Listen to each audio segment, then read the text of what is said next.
necessities and prime commodities, actually, mas mababa po siya kaysa sa presyo set by the DTI. So, okay po yung presyo nila dito. So, kung meron tayong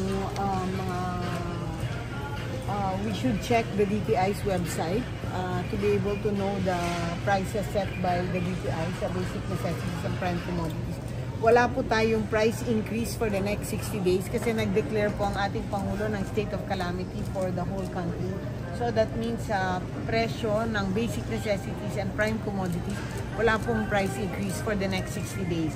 Doon naman sa Noche Buena items, no, nakapaskil na po sa DTI website at saka sa mga groceries and supermarkets na yung mga prices ng Noche Buena package, most of them wala po ang price increase from last year. Nag-retain lang po. Kung magkano yung presyo last year, yun din yung presyo this year.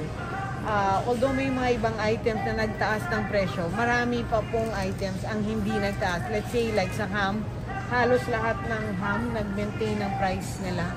Meron din ibang brand nag-increase ng konti. Pero most within the range lang po yan ng 1 to 6%. Pero karamihan po are the same price set by the DTI upon the instructions of the President, no, na dapat wala po tayong price increase for basic necessities and prime commodities for the next 60 days. Secretary Cristina Gian Navarro po from CCTN 47. Yes. Nauna po kayong bumisita doon sa Gaisano, Yes, Tabunok. Talisay, Ano po ang yes. naging assessment nyo? Sumunod po ba sila sa tinakdang suggested retail price sa basic goods? Yes, tama po yun. We went to Talisay, no? Doon kami sa Gaisano Supermarket. Doon kami nauna since alam rin po natin na Talisay was badly hit by the typhoon. Lahat ng mga presyo, lahat ng mga basic necessities na chinek namin ay below the prices set by the DTI at sumunod po sila sa utos ng ating Pangulo na huwag itaas yung presyo ng basic necessities and prime commodities. Para sa kaalaman ng lahat, ano ang magiging liability ng mga nagmamay-ari ng supermarket kapag lumabag sila sa presidential proclamation na nagpatupad itong price freeze? Yes, actually tama po yan, no. The DTI will really enforce the rule of law sa kanila. So depende po sa violation nila, doon po natin malalaman kung ano pong parusa ipapataw sa kanila. But definitely there will be. Ma'am, we know, ma'am, this grocery like this are supplier din ng mga maliliit na sari-sari store. DTI has hold po ba sa mga sari-sari store?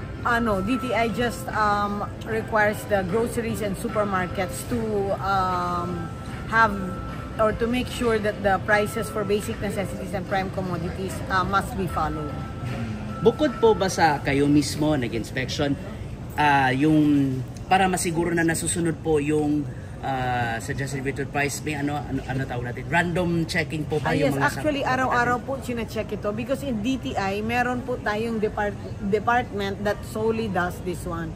Ito lang po ang ginagawa ng department na yon. Actually, that's the Consumer Protection and Fair Trade Department. Yun lang po ang ginagawa nila to check the prices of basic necessities and prime commodities on a daily basis and to check also the prices of other items na kailangan nakamandato po sa DTI.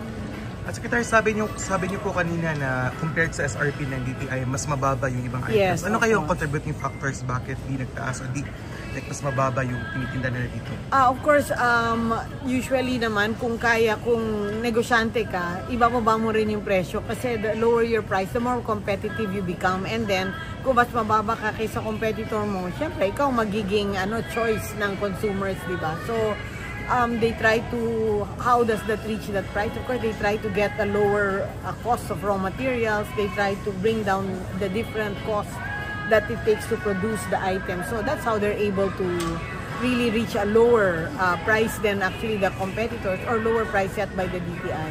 Kung minsan, binababa rin nila yung profit nila para lang to get the bigger market share.